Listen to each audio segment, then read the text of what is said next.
Hi, class. Welcome back to Introduction to New Testament. This video will focus specifically on the transition in early Christianity from preaching to writing. But before we ever get there, let me say this. Early Christianity, from its very beginnings, was incredibly diverse. The diversity of early Christianity is much more profound than the unanimity. Instead of thinking that early Christianity goes all the way back to Jesus and then moves from Jesus and branches out, you turn that on its head. And I'd like for you to think about early Christianity as a very diverse movement that had all kind of different moving parts that it eventually consolidated into one thing. And that one thing probably didn't happen until the 5th century. And I would look specifically at the year 451, which was the year the Council of Chalcedon met. It was there that Orthodox Catholic Christianity was really created and consolidated. And that process of the church councils started from about 325 with the Council of Nicaea and really kind of solidified it by 451. But before then, Christianity as a movement was incredibly diverse. And it certainly started with the figure of Jesus of Nazareth teaching in the Galilee region. All the Gospels have him there, almost from origins outside of the birth. His ministry started in the Galilee area. And his ministry was typified, according to the writings of the New Testament, as one of preaching, and teaching, as well as one of healing and miracles. So those tend to be the two main things associated with Jesus and his early followers, those who believed these things about Jesus and started the movement. So from the very beginning, there were a lot of different kinds of Christianities. It's usually talked about in the plural among seminary professors and academics. So that slowly became consolidated as there became an organization called the church, especially church with a capital C. In the very beginning, this movement didn't have any writings. We don't have anything that Jesus wrote. There's only one passage that said he wrote anything, and it's he scribbled in the dirt. We don't know if he wrote something or drew a picture. We really don't know. But the early Christians, or the early Jesus movement, I don't even know if you can call it Christians. This Jesus movement wasn't a movement that had a bunch of writings. They didn't feel a need to write, and it's mostly because the early Jesus movement was an apocalyptic movement. They saw that the end of the world was about to happen, and they felt like they were living at the edge of the eschaton, the very end of the age. And when you had that kind of eschatological desire, that eschatological impetus, there's really no reason to write anything down if you think tomorrow it's all gone. What we have early on isn't writings, but sermons. People would, these traveling itinerant preachers would go from place to place and preach about Jesus. But the eschaton, the end, is called the parousia of Jesus, the coming back of Jesus. And as Jesus' end, as the second coming of Christ kept being delayed and time never did stop, it created this kind of situation where, what do you do? I mean, we anticipated the world to end, but it hasn't ended. It's been a year.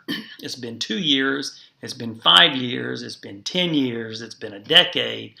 Eventually, that preaching about Jesus, about what Jesus said, about what Jesus did, those things slowly turned into writings.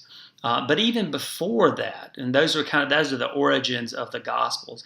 Even before that, people started writing letters to each other, specifically with churches who had serious questions about what they were supposed to do, who was in charge, what happens when somebody dies. Very real, practical questions that people had. And 1 Thessalonians, Galatians, and James are the first 3 letters of the New Testament that were probably written.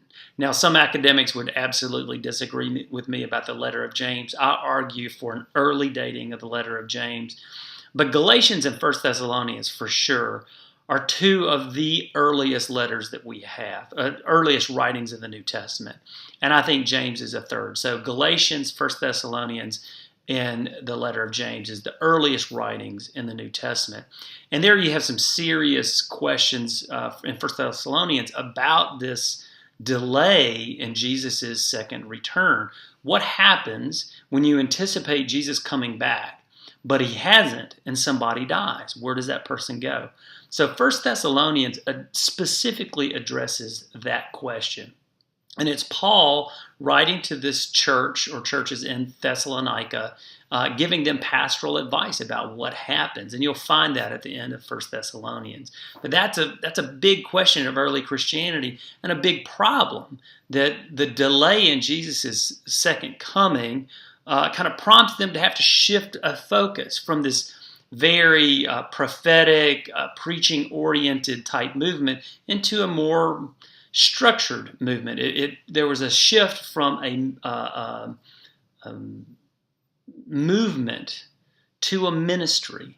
And that shift goes from very kind of charismatic leadership to more institutional membership. And that shift happened about the same time these letters started being writing. So this preaching eventually becomes writing. And that's where we get this origin of the Gospels. It's in that time frame that certain leaders started writing letters to help churches who had all these questions. And virtually all of the letters of the New Testament are letters that are in response to an issue that's happening in a church or group of churches.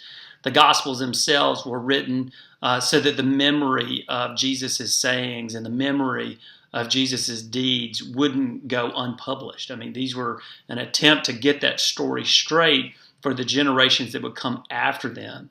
And you only get this, question, what happens next when that delay in the parousia happens. So Jesus hadn't come back, and they felt like they needed to start creating something that was going to be long-lasting.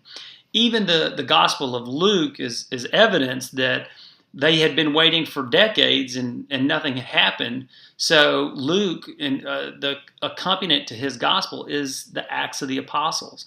So Luke writes both his gospel and the Acts. And the Acts is an important book in the New Testament because it bridges that gap between Jesus' ministry and what comes after that, especially when people had started doubting the imminent return of Christ.